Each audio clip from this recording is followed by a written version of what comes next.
அம்பேத்கர் குறித்து பெருமையாக பேசும் ஆளுநர் RN ரவி அதே அம்பேத்கரை மத்திய உள்துறை அமைச்சர் அமித் ஷா விமர்சிக்கும் போது எங்கே போனார் என அமைச்சர் கோவி செடியன் கேள்வி எழுப்பினார். அம்பேத்கர் ஜெயந்தி விழாவில் பேசிய ஆளுநர் RN ரவி சமூக நீதி குறித்து பேசும் தமிழ்நாட்டில் செருப்பு போட்டு செல்வதற்காகவும் இருசக்கர வாகனத்தில் சென்றதற்காகவும் பட்டியலின மக்கள் தாக்கப்படுவதாக தெரிவித்தார். இதுகுறித்து அறிக்கை வெளியிட்டுள்ள அமைச்சர் கோவி செடியன் பட்டியலின மக்களுக்கு எதிராக அதிக குற்றங்கள் நடைபெறும் மாநிலங்களில் ஆளுநரின் சொந்த மாநிலமான பீகார் 2வது இடத்தில் இருப்பதாகவும் சொந்த மாநிலத்தில் இப்படி அநீதி நடக்கும்போது தமிழ்நாட்டை பற்றி பேசலாமா எனவும் கேள்வி எழுப்பியுள்ளார். சனாதனத்திற்கு பிராண்ட் அம்பாசிடராக இருக்கும் ஆளுநர் சனாதனத்திற்கு எதிராக பேசிய அம்பேத்கரை புகழ்வது பொருத்தமாக இருக்கிறதா என்றும் இனிப்பும் உப்பும் எப்படி ஒரே சுவையை தர முடியும் என கேள்வி எழுப்பியுள்ளார். இந்த காலத்தில் அம்பேத்கர் என கோஷமிடுவது ஃபேஷனாகிவிட்டதாக அமைச்சர் குறிப்பிட்டுள்ளார். அதே நேரம் அம்பேத்கர் குறித்து நாடாளுமன்றத்தில் மத்திய உள்துறை அமைச்சர் அமித் ஷா கடுமையாக விமர்சித்த போது ராஜ்பவனில் தர்மார மண்டபத்தில் ஒரு கண்டன கூட்டத்தை ஆளுநர் ஏன் நடத்தவில்லை என அமைச்சர் கேள்வி எழுப்பியுள்ளார். பாஜகவுடன் கூட்டணி அமைத்தால் அதிமுகவிலிருந்து விலகிவிடுவேன் என ஒருபோதும் சொன்னது கிடையாது என்று விசிக தலைவர் திருமாவளவனுக்கு முன்னாள் அமைச்சர் ஜெயக்குமார் பதிலடி கொடுத்துள்ளார். சென்னை கோடம்பாக்கத்தில் உள்ள அம்பேத்கர் சிலைக்கு மரியாதை செலுத்திய பிறகு செய்தியாளர்களிடம் பேசிய அவர் உயிர் மூச்சு இருக்கும் வரை அதிமுகவில் மட்டும் பயணிப்பேன் என்றும் திட்டவட்டமாக கூறினார். பிஜேபி கூட்டணி அமைந்தால் விலகுவதாக சொன்னார் என்று சொல்லி அவருடைய கருத்து சொன்னார். அவர் நான் எந்த நேரத்தையும் நான் சொல்லவே இல்லை.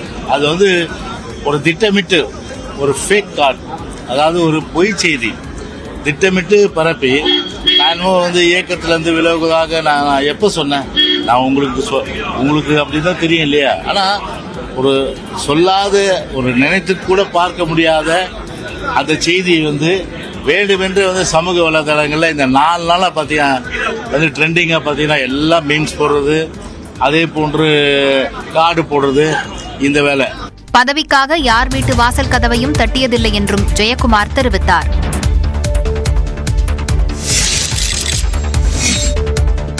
பாஜகவுடன் கூட்டணி அமைத்தது குறித்து திருப்பூரில் நடந்த நிகழ்ச்சியில் அதிமுக நிர்வாகிகள் தங்கள் வேதனையை பதிவு செய்த நிலையில் அதே மேடையில் பொள்ளாச்சி ஜெயராமன் விளக்கம் தந்தார். திருப்பூரில் அதிமுக முன்னாள் துணை சபாநாயகர் பொள்ளாச்சி ஜெயராமன் தலைமையில் ஆலோசனை கூட்டம் நடைபெற்றது. அதில் பங்கேற்று உரையாற்றிய அதிமுக முன்னாள் MLA குணசேகரன் பாஜகவுடன் கூட்டணி வைத்தது வருத்தமாக இருந்தாலும் இயக்கத்தை காப்பாற்ற வேண்டிய கடமை உள்ளதாக கூறினார். இயக்கத்தை காப்பாற்ற வேண்டிய சூழ்நிலை நம் அனைவருக்கும் இருக்கிறது என்பதை நீங்கள் அனைவரும் நினைத்து பார்க்க. இஸ்லாமிய சகோதரர்கள் வேதனை அடைந்துள்ளதாக மாநகராட்சி மாமன்ற எதிர்க்கட்சி கொறடா கண்ணப்பன் நாதழுதழுக்க பேசினார். இஸ்லாமிய சகோதரர்களும் சகோதரி எந்த சூழல் நான் விட்டு தர மாட்டேன். இங்க இருக்கக்கூடிய மாமூம சாலஞ்சு மீது எல்லாருக்கும் கட்சியில் எந்த வேற்றுமையுமே நமக்குள்ள நீ காதலர் என்னோட அவைத்தலைவர்கள் கூப்பிட்டு பேசிக்கொண்டு ஆனால் இதற்கு பதிலளித்த பொள்ளாச்சி ஜெயராமன் கண்ணப்பன் வார்டு இஸ்லாமியர் அதிகம் வாழும் பகுதி என்பதால் அப்படி பேசியதாக கூறினார். இந்த வருத்தம் இல்லை, கொள்கை வேறு கூட்டணி வேறு, பல முறை சொல்லிட்டாரு. அப்படியெல்லாம் சொல்ல. குணசேகரன் கடந்த கால நிகழ்வை அடிக்கோடிட்டு தான் பேசியதாகவும் வருத்தமாக கூறவில்லை என்று விளக்கம் தந்தார்.